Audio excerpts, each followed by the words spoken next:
Hey everybody, it's Brett and welcome back to my channel where today I am talking November wrap up, almost to the end of the year. So I read 8 books this month, but let's talk about them.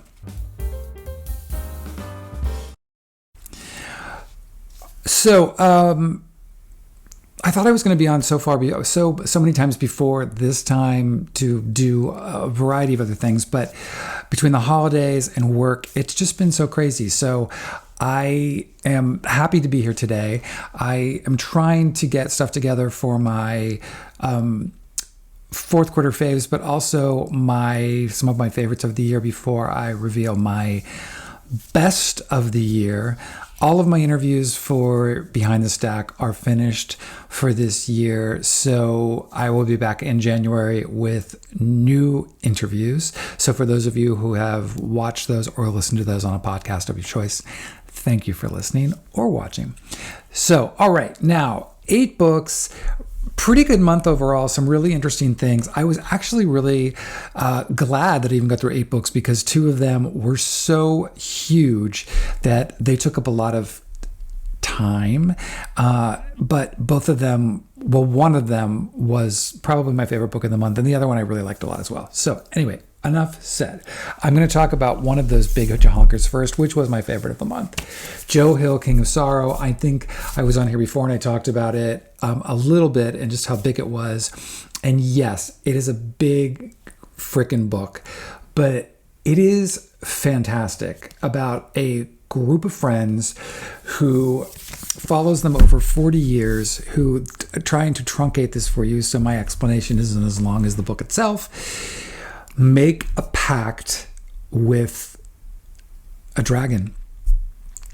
And the pact is effectively this. Once a year, this dragon will come forth and kill someone that they choose to be killed. It could be anyone. If they can't pick someone, the dragon will kill one of them. And the reason they bring forth this dragon, there's a very deliberate reason. And the first person that they have killed, it's very deliberate. So it's not like willy-nilly. And again, I'm truncating all this. And so I'm simplifying what is a very involved story down to some distilled line about a dragon and some kids. But what happens over the next 40 years, it's incredible. And the decisions they have to make, what it does to them, what it does to their relationships. Oh my God, it is so good. It is so good. I will also say it is fantastic on audio. I listened to part of this while I was away this summer, and really, really, really terrific on audio. But yes, for sure, my favorite of the month. For sure, also, it's going to be a favorite of the year mine, so you will see this book again. All right, so that's the first. Next, Nova Scotia House by Charlie Porter. I bought this in the UK, and now it's just come out in America as well. This is about the relationship between 2 men, an older man and a younger man, kind of during the height of the AIDS crisis in the UK. And the relationship between these 2 men told from the point of view of the younger one. What makes this book so interesting and what really made it stand out to me was its narrative style. I found this incredibly fascinating. It became this drive and this almost like a heartbeat that was like boom, boom, boom. I thought this was a really, really interesting and beautiful book. Tough at times, but just an incredible way of writing, which I've never seen before. So that's Nova Scotia House. Then my other Jahonkan book was The Loneliness of Sonia and Sonny by Kiran Desai. This is such a mixed bag to me. I will say on the positives, and it's mostly positive, it is some just spectacular writing. And also Kiran Desai has to be, she is such an incredible observer. The way that she describes situations, the way that she describes emotions, her insight into the human condition, is really incredible. And I finally stopped. I started in the beginning, tabbing, and then I started the audio of this to kind of help it along, which I have to be honest with you, I think that was part of my problem. Nothing to do with the woman that was reading the book. I just felt that sometimes, as much as I love an audiobook, it can cause me to drift, and it caused me to drift. And my downside to this book, I felt its heft. I felt its length. This is a family saga with a lot of characters, the two, Sonia's family, Sonny's family. And at times, some of the secondary characters were more interesting than the two title characters for me. But I just found myself at times thinking, okay, let's get it going. Let's get it going. Let's get it going. I thought it totally stuck the landing in the end, and I was with it, and I appreciated the book. I'm really glad that I read it. However, I was not surprised this didn't win the Booker. For me, it just, I felt the length, and I don't always do that, but I really was like, okay, I need this to be done. I wasn't one of those people that was lost in it the whole time and could have gone on with it forever. That wasn't me. But I do think some absolutely beautiful writing and just incredible insight into the human condition. So there's that. Then, nonfiction book, which I had him on my podcast. He is Lance Garland. The book is out there, Dispatches from My Personal Wilderness.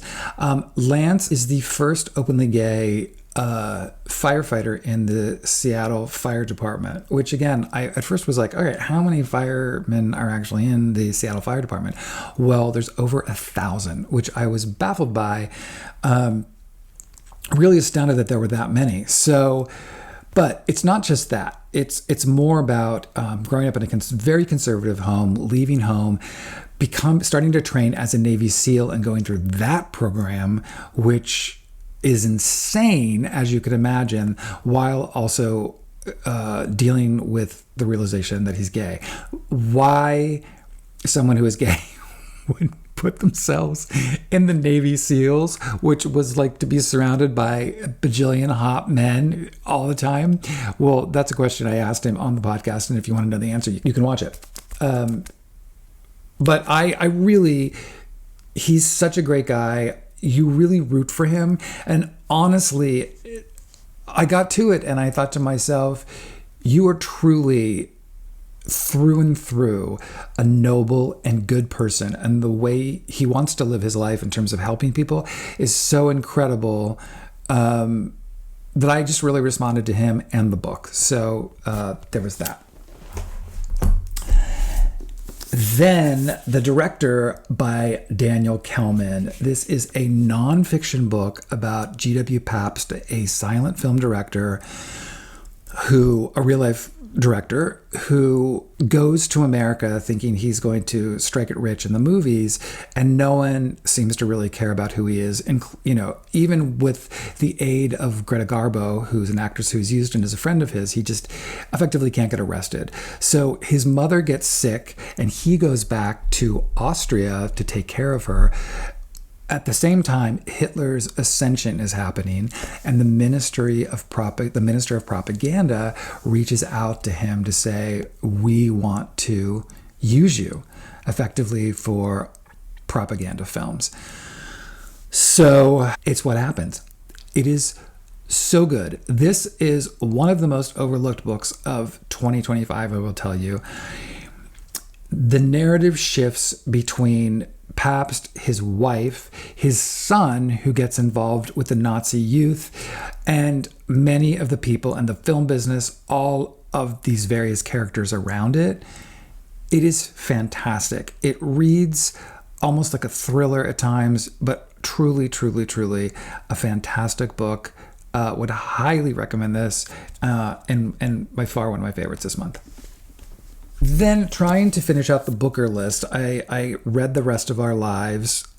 Actually read this while in the car driving from the Pacific Northwest, and which is kind of meta. This was fine to me. This is the one book this month. First of all, even looking at this cover here, I thought that the premise of this book was going to be a road trip between this father and a daughter as he takes her to college. That is like such a small fraction of the book. It's really his road trip after he drops her off, as he doesn't want to get back home to his wife, who had an affair previously that he's never really got over. The wife is beside herself about because she feels terrible about, but he kind of goes on this exploratory journey, and I understand why the comparisons come up to saying this is like the male version of Miranda July's All Fours. I get it in a very general sense, but this is a very different thing. He's not setting out to have an affair. It's kind of this meandering journey, and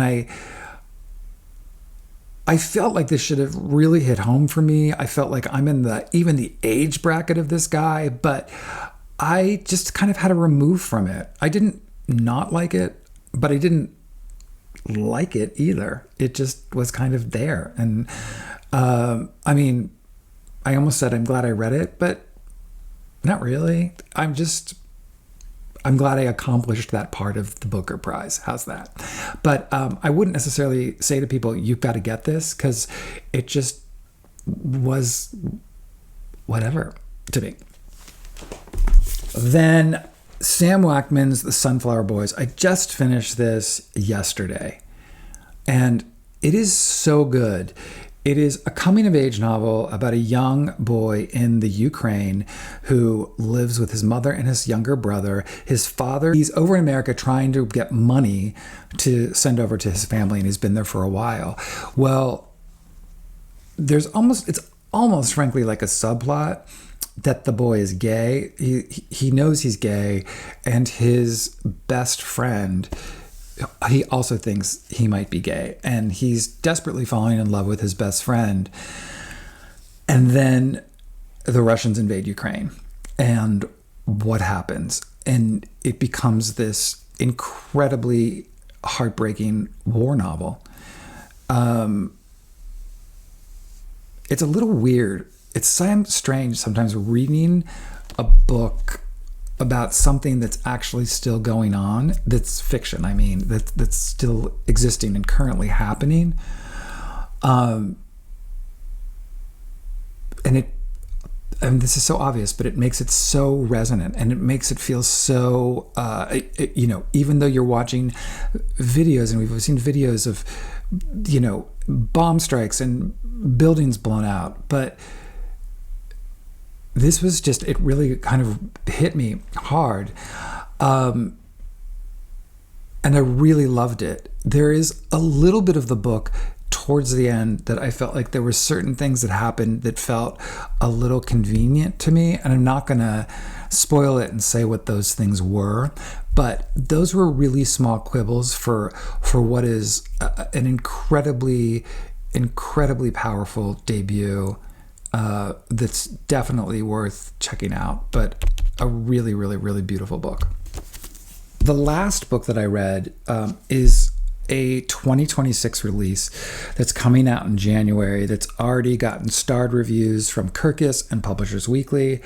It's called This Is Where the Serpent Lives by Daniyal Mueenuddin. It's 3 sections, 3 kind of interconnected stories that really deal with feudal Pakistan.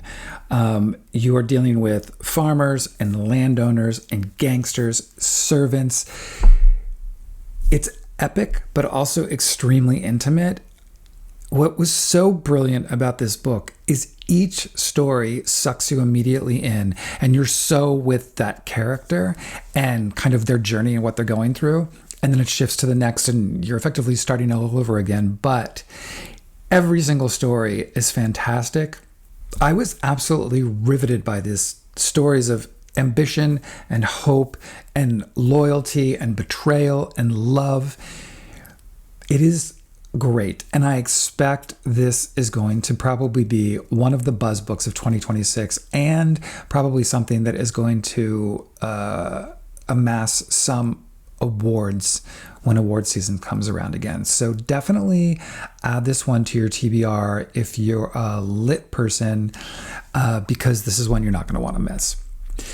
Okay, so that was my November wrap up. I am well into some 2026 books, while at the same time I'm trying to finish out my 10 Before the End, of which I've only read 3 so far, but it's still 3. I'm on my way. I have 7 more to go. And there's just a couple other books that I want to try to finish. And I won't have my final 10 books until the very end of the month, because I really am one of those people who always likes to read right up to the last second to see what else I can possibly get in. So next week, I'm going to come back and talk about some of the new releases that I'm particularly excited about. So please come back for that. And if you've made it this far, thanks for sticking around. And I will see you all soon.